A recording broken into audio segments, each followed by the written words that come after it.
Shalom Bapak Ibu Saudara yang terkasih dalam Tuhan Yesus Kristus. Selamat malam untuk kita sekalian. Salam jumpa dalam kasih Tuhan Yesus.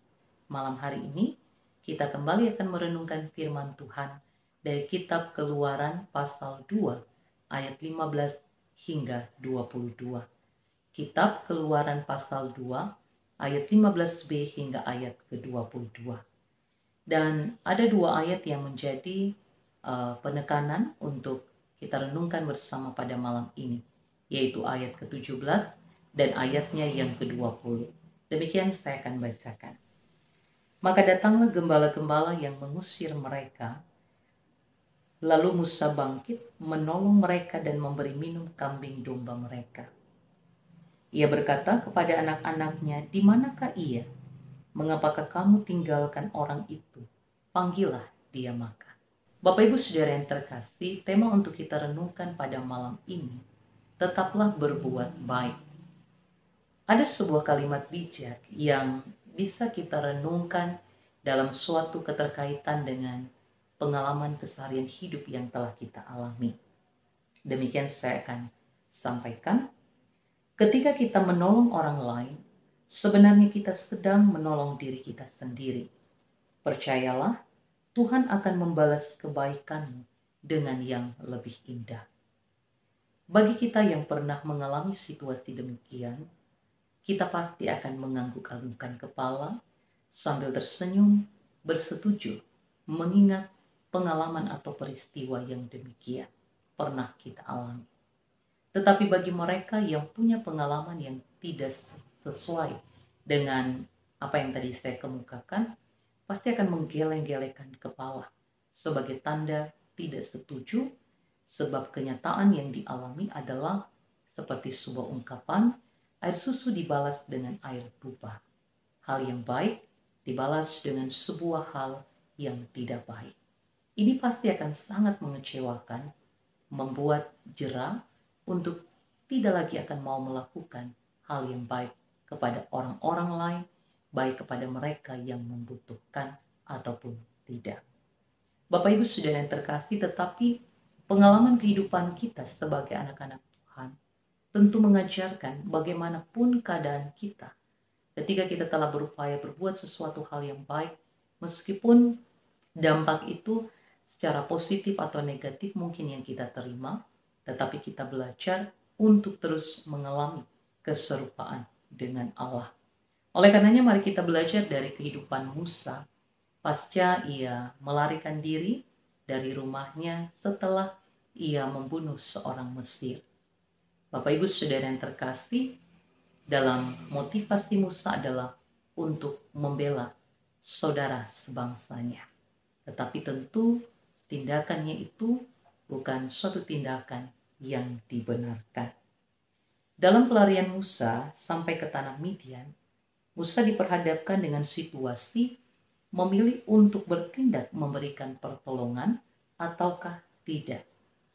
Ketika ia berada di sebuah tepian sumur, ia kemudian menyaksikan ada 7 anak perempuan imam Midian yang datang untuk menimba air dan mengisi palungan-palungan untuk memberi minum kambing domba ayahnya. Tetapi yang terjadi kemudian adalah datanglah gembala-gembala yang mengusir mereka. Bapak Ibu Saudara yang terkasih, apa yang kemudian kita lihat dalam pandangan Musa pada saat itu, ketika ia menyaksikan langsung ada suatu kondisi yang tidak menyenangkan dialami oleh 7 anak perempuan imam di Midian ini, maka tentu harus ada suatu reaksi atau respon yang diperlihatkan oleh Musa. Nah, kalau kita melihat di sini dalam ayatnya yang ke-17 tadi dikatakan, lalu Musa bangkit menolong mereka dan memberi minum kambing domba mereka.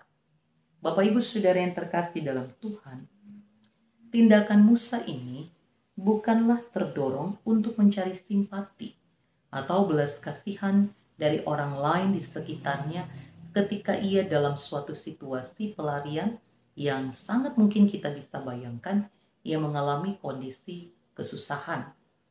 Tetapi juga bukan berarti ketika Musa bangkit dan menolong mereka, hanya karena ingin menunjukkan sikap sebagai seorang pahlawan. Sama sekali tidak, Bapak Ibu Saudara. Apabila seseorang pada dirinya adalah seorang yang baik dan memiliki karakter dan kepribadian yang baik, maka tindakan memberikan pertolongan itu bukanlah sebuah hal yang akan menjadi beban. Ini merupakan sebuah hal yang refleks biasa dalam arti karena ia seorang yang baik, ia tidak akan membiarkan suatu kesulitan dialami oleh orang lain jika ia dapat mampu untuk memberikan pertolongan. Dan oleh sebab itu kita melihat bagi orang yang terbiasa untuk mengulurkan pertolongan kepada orang lain dalam situasi seperti demikian, jika ia bersikap masa bodoh, acuh tak acuh, maka apa yang terjadi adalah ia tidak akan mengalami ketenangan. Oleh sebab itu Bapak Ibu Saudara yang terkasih, Musa mengajarkan kepada kita ketika ia menolong tanpa memiliki suatu motivasi untuk memperoleh pamrih, sebab inilah suatu gambaran pribadi yang altruis. Karenanya apa yang terjadi kemudian dilukiskan dalam ayat-ayat yang kita baca ini adalah bagaimana suatu kebaikan yang dinyatakan dengan ketulusan hati, kebaikan itu akan kembali menjadi berkat yang tidak terduga. Dan ini dialami oleh Musa ketika keramah tamahan dari keluarga imam di Midian itu, yang sampai pada akhirnya Musa memperoleh istri dari salah satu anak dari imam di Midian. Ini sesuatu yang sangat luar biasa.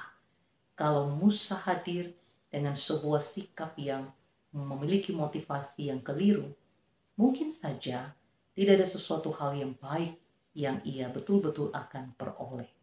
Oleh karenanya Bapak Ibu Saudara yang terkasih, pengalaman Musa ini mengajarkan kepada kita untuk mengingat kembali bahwa pengalaman yang kita alami dalam setiap perlakuan kasih, tindakan pertolongan dari siapapun di sekitar kita, itu benar-benar akan semakin membentuk kehidupan kita, belajar menghargai kehidupan yang kita miliki dengan yang lain.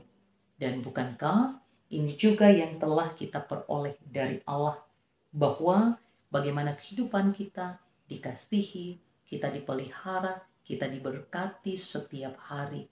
Bagaimana kehidupan kita senantiasa memperoleh kemurahan kasih Allah dalam hidup sampai pada saat ini. Dan kita pun yakin bahwa Allah akan tetap menyatakan pengasihannya dalam kehidupan kita sampai selamanya.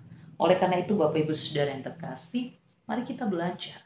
Kita terus belajar menjadi pribadi yang baik hati, yang suka menolong, dan meskipun ketika dalam segala keterbatasan dan keberadaan diri kita, kalaulah kita tidak dapat mampu memberikan dan mewujudkan pertolongan itu dalam suatu bentuk materi yang terukur, tetapi Bapak Ibu Saudara yang terkasih, yang dapat kita lakukan adalah bagaimana kita tetap melakukan hal yang baik dan tidak menyakiti kehidupan orang lain.